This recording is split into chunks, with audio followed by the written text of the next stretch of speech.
concluded, and at the conclusion of this meeting, my dad announced we are going to California. That was pretty cool. So my dad said, let's see. Now, as we look at it, it's about 2,700 miles, but we are not just going straight from Penny, New York, which is near Rochester, in case anybody wants to know, which is near Buffalo, in case you want to think about where the snow is, all the way to Berkeley, California. But Grandma had a plan. We had to do all the states in between and a lot of national parks too. So it wasn't just 2,790 miles. Think about the parking lots and the motels. And it was hot in the summer, so we left at 3 in the morning and stopped at 3 in the afternoon. Is that right? Yeah. And that was because that's when the car got too hot and the motels had pools and the best ones had a slide. Okay. So, we have touched base with all the states and national parks. We did Grand Canyon, we did Petrified Forest, Rocky Mountain National Park, and by the way, we got to throw snowballs on July 31st. Let all my sweltering friends back home think about that. And on we went to Berkeley, where we met up with Aunt Helen and Uncle Glenn. This was, these were stellar, Aunt and Uncle. They were cool. Uncle Glenn put up a swing in our yard. That tree was taller than there. He got up there. He put a swing for us. Anyway, we got together with him, and we added some more national parks. We did Sequoia, Yosemite. We saw the San Diego Zoo, and we saw the Pacific Ocean. Now let's review. The kids were, my brother's 11, I'm 9, and my little sister is 6. So we all didn't fit in the car. Now, let's do a little backstory here. In the 1960s, some of you may remember that there was a program called The Wonderful World of Color. Ah, yes, that was the Walt Disney show. And what did they do? They, after Tinkerbell played that little tune, Touched the Magic Castle, there was Walt, and he unfolded these wonderful movie stories. Now, let's see, some of the movies were Kidnapped, and Swiss Family Robinson, and 20,000 Leagues Under the Sea, there were so many really good ones. So they based them on books. Okay, now, hand in glove was Kodak. Remember Kodak? Oh, Kodak was selling film and cameras, as you remember. So, by the time we got through all this national parks, my dad had a nice roll of film, several rolls of film. He had a Pentax, a movie camera, my brother had a rangefinder, and I had my brother's Cube, a Brownie camera with one push. Okay, mentioning Disney, what do you suppose we really did? What would be the dream come true for 3 little kids, that age group, but Disneyland? Yes, the dream come true did happen. We stayed at the Peter Pan Motel, and that was in Buena Vista, and we had a pool with a slide as we anticipated the big day. Disneyland was a really big place.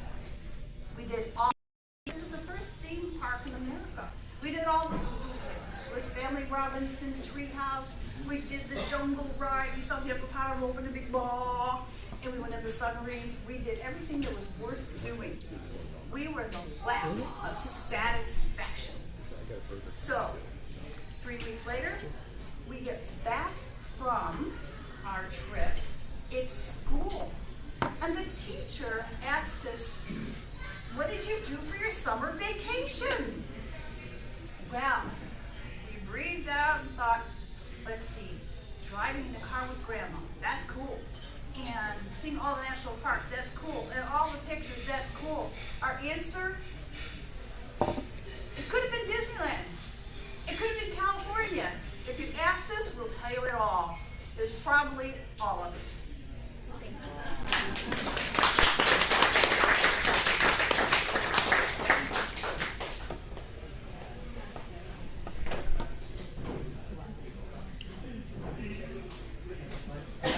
Thank you, Carol. That was funny.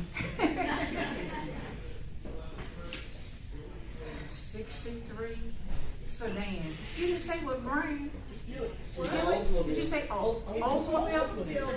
Okay. We were a Buick family. Okay. Listen.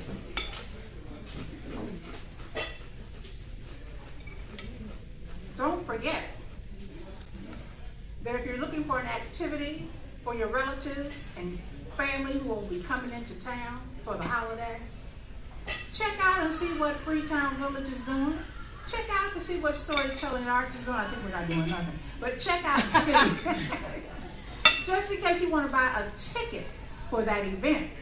And if you don't want to buy a ticket for an event, then please give a donation to either one of these or both of these lovely, wonderful organizations. That means my next teller, who is wonderful, is coming up. And his name is Michael Hobbs. Michael, come on down.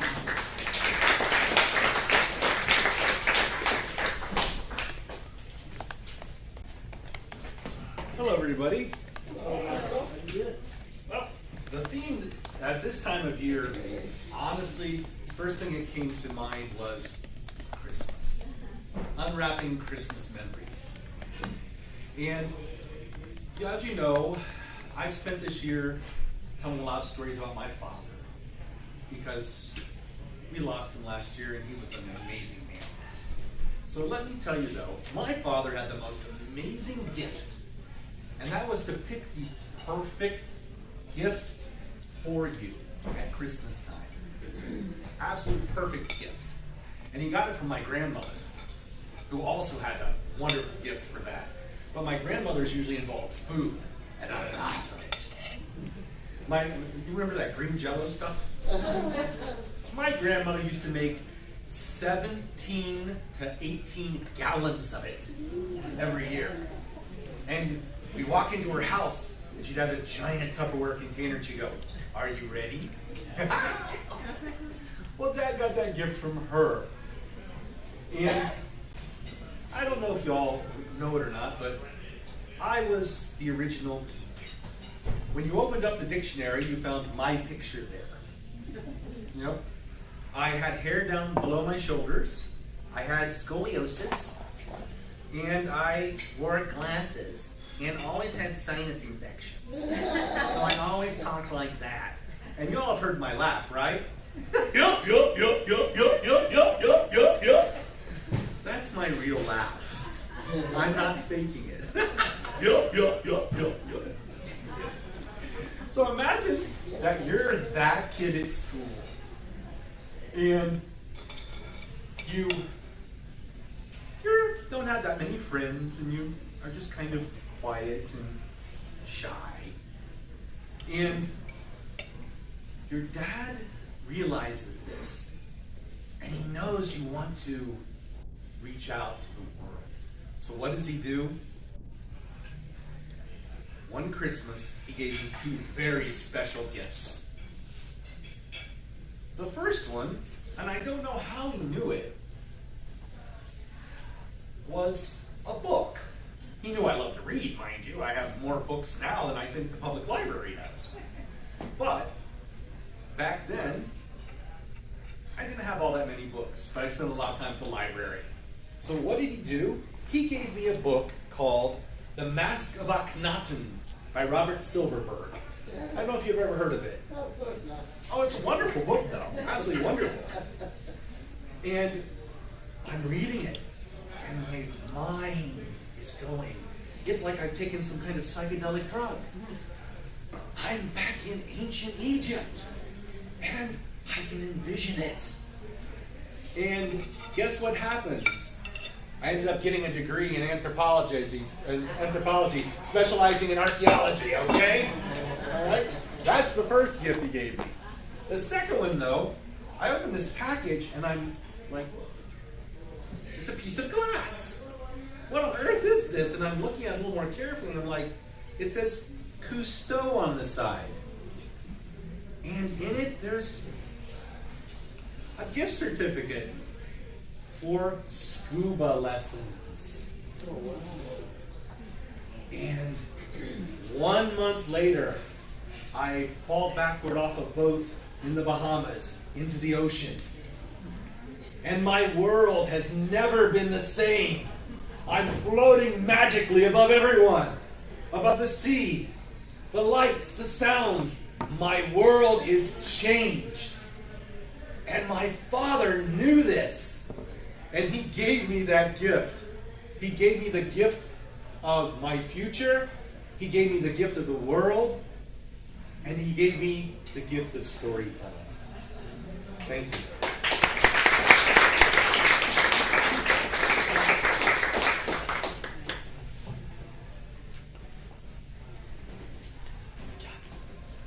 And you are still using those gifts. Wonderful. Thank you, Mike. You know, when I saw the thing, childhood memories, I said, that's kind of dangerous.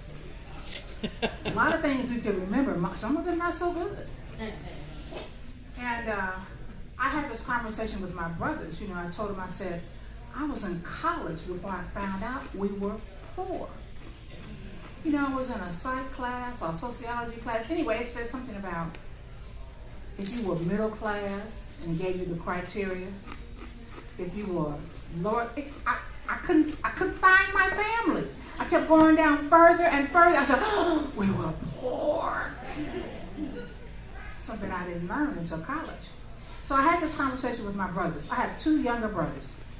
And it's hilarious to me because sometimes we could all be in the same room, the same activity occurred, and we all think something totally different happened.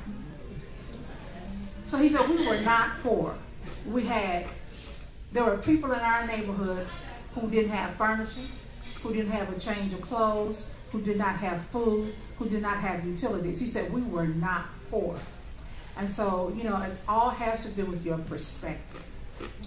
Now, I want you to know that our next teller has a wonderful story. I haven't even heard it yet.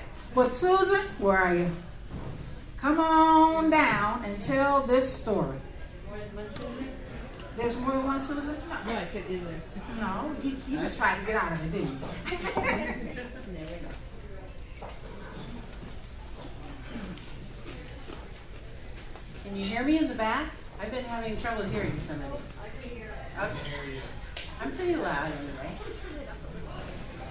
Well, I was a pretty healthy kid, generally speaking, until the age of 7.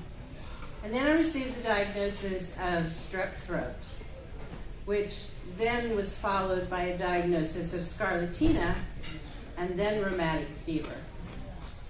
Well, my father, being the pastor of a growing church, was asked by the doctor to remove himself from the house so he wouldn't be spreading the diseases every place. So my mother proceeded to construct a home bedroom in the church office, and she took meals to my father 3 times a day.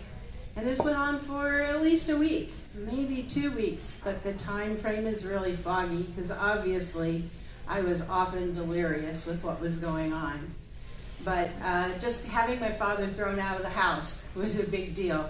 And for a certain amount, I felt guilty that I had done something to make him have to be kicked out of the house. Well, I shared a bedroom with my 2 sisters, and therefore I had to be removed from that bedroom, and I was put in my parents' bedroom. And that was a strange place to be, and I assumed my mother had to sleep on the couch, but I don't have any memory of that. So every day the doctor would come. This is the day of home visits, and he would inject my hip with an antibiotic, and of course alternating hips on subsequent days. But for a 7-year-old girl to have to drop her pajama bottoms and let a doctor stick her butt was mortifying.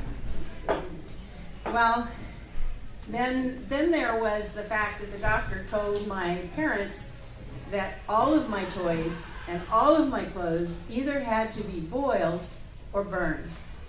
I remember asking my mom for my favorite doll, and she just looked at me sadly and said, "Honey, I'm sorry, we're gonna have to get you a new one."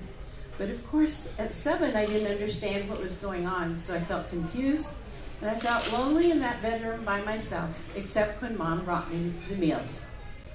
Well, the doctor sat my parents down and began to explain to them what they were looking at.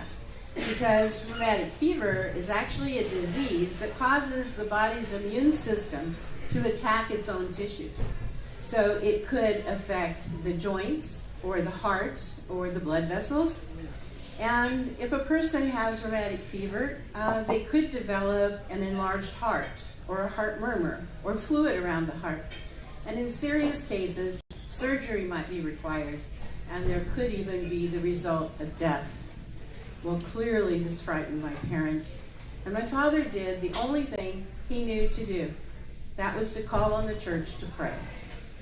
Now, my father told me this story so many times that my mind seems to remember that there were church people laying hands on my shoulders and my head.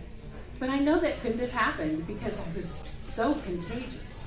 But I do know, as my father told me, that when a person was sick, that the Bible instructed us to call on the elders of the church for them to pray. And the holiness movement that we were in believed that a follower could ask for healing if they had strong faith, and if many followers gathered in one place at one time and were in one accord. So my father called the people of the church, and he was my stand-in, and the people gathered around and pleaded with God to bring healing, and most of all, to prevent any damage happening to my heart. Well, little by little, I began to get better, and the day came when I needed to be evaluated for the results of these illnesses. What had they done to my body? Now this part I remember vividly. This was the most important memory for me. We went to the doctor's office and he asked me to lie down on his bed, and he attached electrodes to my chest and my head and my arms, and it had little wires running from all of these little sticky things into this machine, and it began to beep and beep, sending some kind of electrical signal through all the sensors. And the doctor ran this little ticker tape through his hands. I have vivid images of him studying this paper, analyzing and researching, and he finally laid them down. He shook his head and frowned, and he turned towards us and he said, "I just don't understand it. As serious as this has been for your daughter, she doesn't have any heart disease. I could have sworn she was going to have heart damage. But you know something I did notice? There seems to be some damage to the optical nerve. So if I could predict what will happen, her vision might decrease every 2 years or so, and then by age 16 it probably will level off." Well, I don't know if he had a crystal ball or what, but my life led just as he said. So every 2 years we had to make a trip to the optometrist and get new glasses. And then at age 16, it seemed to level out. How amazing that he knew this would happen. Now, I did end up statutorily blind if I didn't have correction, but fortunately, glasses could correct most of the problem. Now, you can imagine in that little church the rejoicing that happened the next Sunday. Everyone felt that they had been part of a miraculous healing of the pastor's daughter, and they just rejoiced and praised God. Well, if you want to fast forward to age 45, I was privileged to be able to have LASIK surgery on my eyes, improving my vision. And just a few months ago, I underwent cataract surgery on both eyes, and I now have 20/20 vision. Yeah. So that's what I call a miracle. All right, yeah.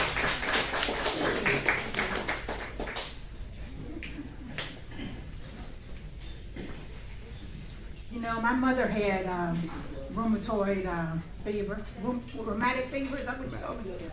And one of the things I remember her telling me is that they gave her medicine in milk, and she never drank milk after she was cured. So that's what I remember about that. Let me remind you, because you know I'm stalling for time so that we have a chance for our judges to score. Don't forget that our January session will be virtual. It's going to be a grand slam for anyone who has placed first, second, or third throughout the year. It will be a virtual session, so audiences can watch it through Facebook Live through Freetown Village or Storytelling Arts of Indiana. And Storytelling Arts of Indiana actually has a YouTube channel if you want to watch through that. We'll be back in person on February 16th at Centerpoint Brewery. I don't know what Centerpoint Brewery is. I can't believe there's a brewery I don't know anything about. Must be new. The theme in February is encounters. But right now, I have a new teller coming to the stage. And his name is, I wrote it down, I left it over there, Casey Ripperher. Burger? You got it. Come on in. Tell us a story. So my name is Casey Ripperher. I'm a graduate of Center Grove High School in Greenwood, Indiana. Where my Trojans at today.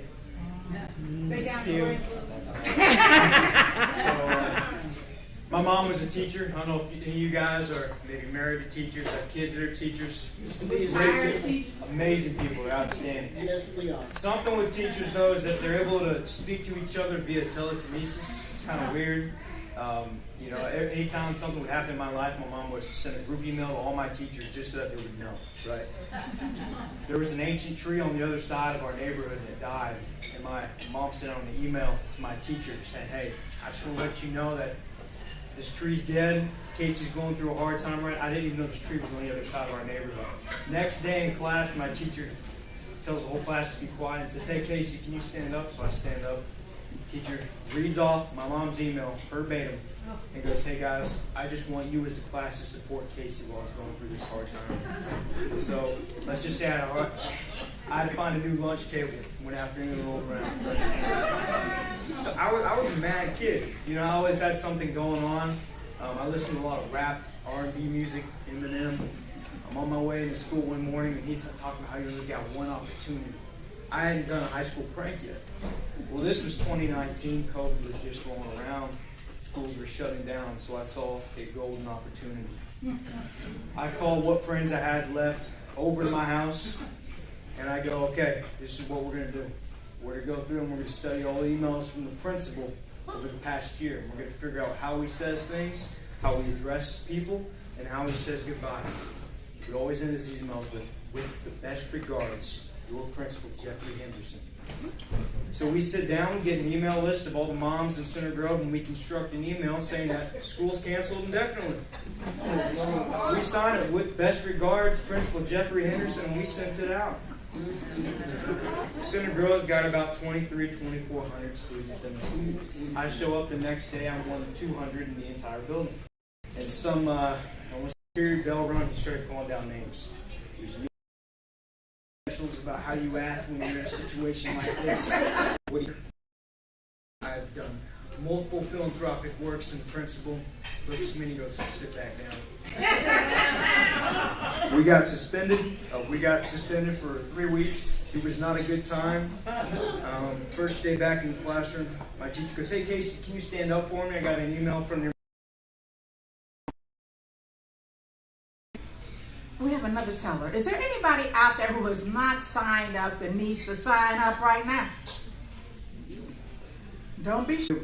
Less than right mind had given me, I know it had to be about 4 or 5 little baby chickens. And my sister, we had paper all over the kitchen floor because chickens have no idea about what potty training is. So my sister's got these little chickens on her fingers and letting them walk on her fingers, and of course, what do except eliminate on her hands? And so she throws the chickens on the floor. My mother is furious because we've got these little dirty chickens in the house. But I was just enthralled. I had chickens, I had pets. And usually our pet had to stay outside if we had a dog, but I had chickens, and the chickens got to stay in the house. And it was Easter time. Well, that gave a whole new meaning to Easter, you know, to heck with Christ on the cross or whatever, you know. I had chickens. So the chickens do not stay little bitty chickens for very long. And these things started getting bigger and bigger. Well, of course, they couldn't stay in the house, and we didn't have fences and things in my neighborhood.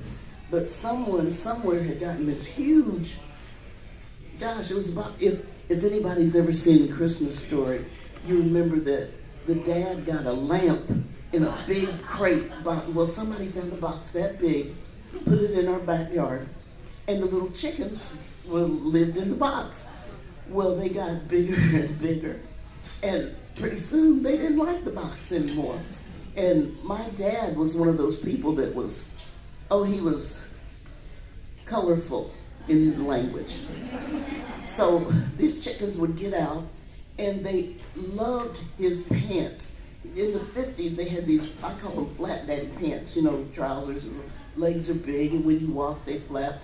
Well, one day my dad was walking down the alley, coming home, and these chickens got out. And the chickens were fascinated with the fact that here's these pants flopping around, so they attacked my daddy's legs. That was it. Daddy was furious. He said, these things have got to go. I said, but Daddy, these are my pets. I love my pets, you know. And he said, we're not going to do that. Well, in those days, we also had a Catholic pool ticket man who would come around and collect money for the Catholic pools, and you hope that you hit and make some money or whatever. But he said, I can buy your chickens for you. And Daddy said, yeah, Stephanie, Mr. Baker is going to give you some money for your chickens. Well, all of a sudden I didn't love the chickens as much because they mentioned money, you know. Little kids, in my day, if I had a nickel, man, I thought I was rich. So he said he would give me 50 cents for each chicken, and there were 2 of them that he decided to take. Oh man, I was going to have $1. Do you kill it? Anyhow, I said, okay, Mr. Baker, I'll sell the chickens. And I was happy and stuff for a couple of weeks. My uncle took a chicken. I didn't realize that he was going to cut the chicken's neck, and they had fried chicken. And of course, that stopped me from eating chicken for a long time. But one day, Mr. Baker came back and he said, yeah, those chickens, they were really nice. Yeah, they were good. And I said, what are they doing? And he said, digesting.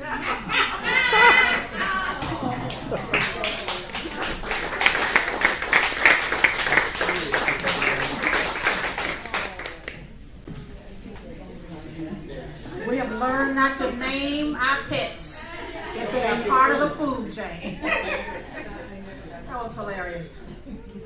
Well, let me review what I've told you already while the judges are tabulating the results. First of all, is there anyone in this room who still has a story they'd like to tell? There's time. Come on up. Tell me your name. Keith Starling. Come on, Keith Starling. I'm new here, and I don't know how this works. You're doing fine. So, but I do have a story. All right. That's the most important. A true story. My dad was a bird watcher, a birder. So does anyone here a birder, a bird watcher? Bird watchers are people like Jane Hathaway from the Beverly Hillbillies that look like clowns and go around. Dad did not like to be called a bird watcher. He was a birder. And to give you an image of birders back then, it's a pretty popular hobby now. They're hunters without guns. I mean, Dad had a bunch of rough friends, and they'd go out in the worst of weather, out on Lake Ontario to see birds. And that was really his passion. That's not what he did for a living, but it was his passion. So, you know, Dad was a pretty good dad, but birding was his. So we birded. Every vacation, he birded, we went along. My dad was kind of a rough and tumble guy. My mom, kind of meek, very neurotic, scared of her own shadow. So they were an interesting couple. So the story I'm going to tell is when we went out, I see her. When you're a birder, you have a list you keep. You have a life list, and then you usually have an annual list. And it's almost like playing golf against yourself. You keep a list, you compete this year against that year and this year. So I remember I was 5 years old, my brother was 7, my little brother was 3. Dad needed to see a screech owl. Now, I don't know if any of you know a screech owl. but the screech owl has a very strange kind of a creepy, scary movie type whistle. So we loaded us up in the car, Mom and all, me and my two brothers, and we went to Powder Mill Park, which was a park in upstate New York where we lived. It was dark because owls are nocturnal, and so we pulled off, and like I said, I'm 5, and it's dark. And I'm not sure where we are, but we're in a woods somewhere on the side of the road. And Dad said, okay, I'll be back. Lock the doors. And I see Dad kind of walking off into the woods. You know on Field of Dreams when they come out from the cornfield? This is at night seeing my dad walk into the woods. And we're sitting there. My mom immediately goes, lock the doors, lock the doors. And she made us all huddle together. And then my mother was like in total panic. And it seemed like for hours. I'm sure it wasn't, but I'm 5 years old. And I was scared, Mom was scared, so I was scared, my brothers were scared. And we just sat there. And my mother would say, well, you think he's okay? What do you know? No cell phones, So anyways, what seemed like eternity, and then finally, we look up and out of the woods comes walking my father. He comes out, we get in the car, and we go home. So I know it's not 5 minutes, but that's my story that I remember. And whenever I hear a screech owl, I'm one of those people that goes out in the woods at night looking for screech owls. And I just think of Dad when I hear that story. Thank you.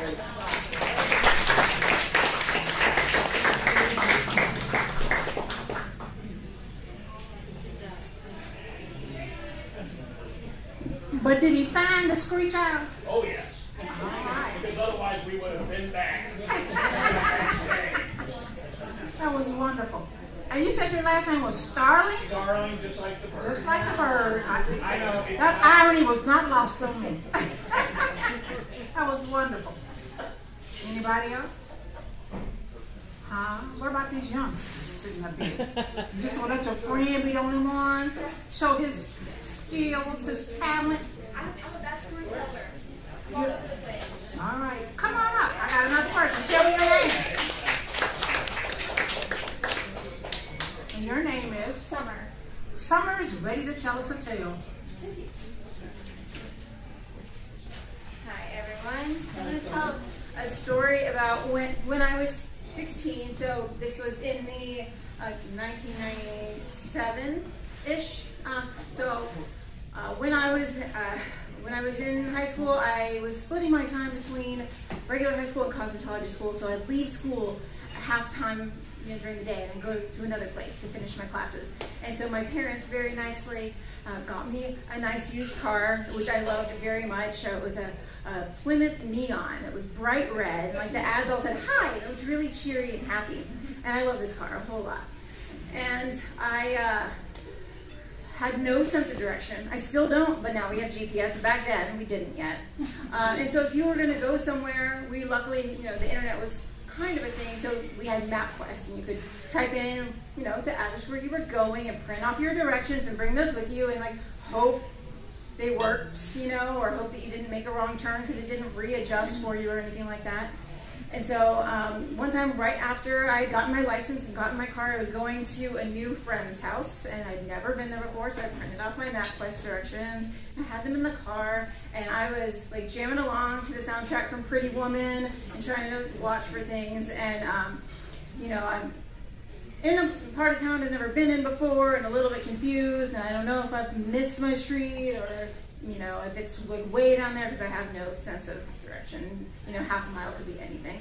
And so I'm driving, and then as I'm going through an intersection, I realize, oh, this is my turn. And so I go to turn, and my brain and my hands are on different time frames. So I'm turning the wheel way after I've actually passed the intersection, and right to the left of me is this really steep grassy ravine. And so I go plunging down this really steep ravine that's more than a 45-degree angle down, and I'm like bumping, and pumping my brakes, and terrified, and eventually I come to a stop, and I'm at an angle like this, just like there in the car.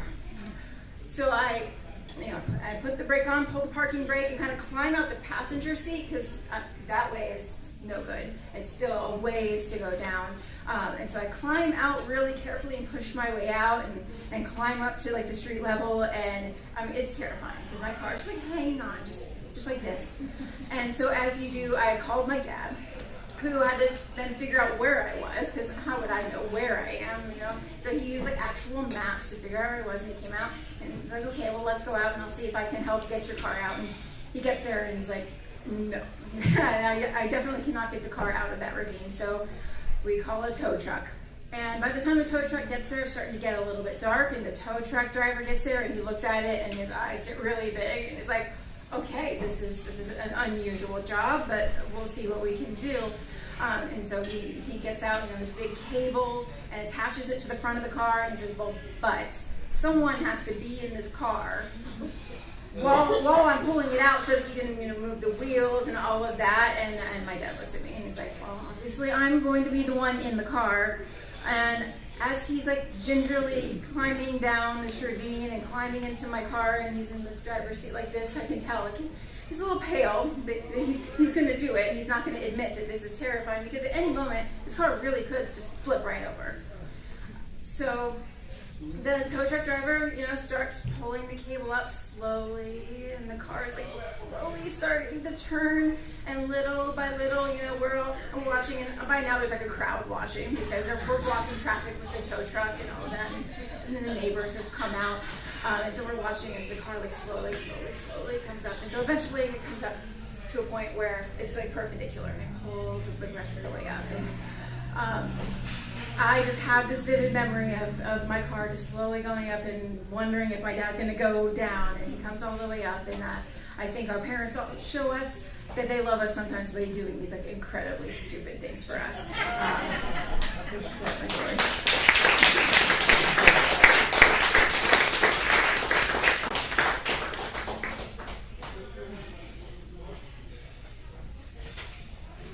Summer, your dad was just wonderful. He didn't say any bad words or anything. He just helped you up out of that mess so the car would not go down the ravine.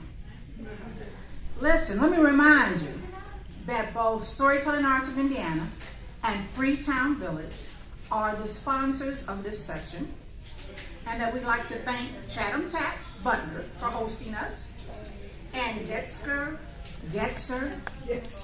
tell me one more time, Goldser Investment Management, as well as WFYI, our media sponsor. Remember, January will be a virtual event. If you have won first, second, or third place, you are invited to participate. And you will be competing for the Grand Slam. I don't know what that means. It might be breakfast at Denny's. We don't know. If you want to watch this, check us out on Facebook Live through Freetown Village or Storytelling Arts of Indiana, or go to YouTube channel for Storytelling Arts of Indiana. February will be at Centerpoint Brewery. I meant to look that up. See where it was. It's at 10th and Brookside. 10th and Brookside. In the Circle City Industrial Complex. In the Circle City Industrial Complex. I might have to just swing by there before then. You should do a dry run. Dry run. I'll be wet when it's over. Okay. The theme in February is encounters. Listen, I want to thank everyone for coming out tonight. I hope those on Facebook enjoyed it. And our winners are Susan. Congratulations, you're our third place winner. Give her a round of applause. Stephanie, you are our second place winner. Congratulations. And Casey, you are our first place winner. This is Casey's first time, and you were hilarious. All right.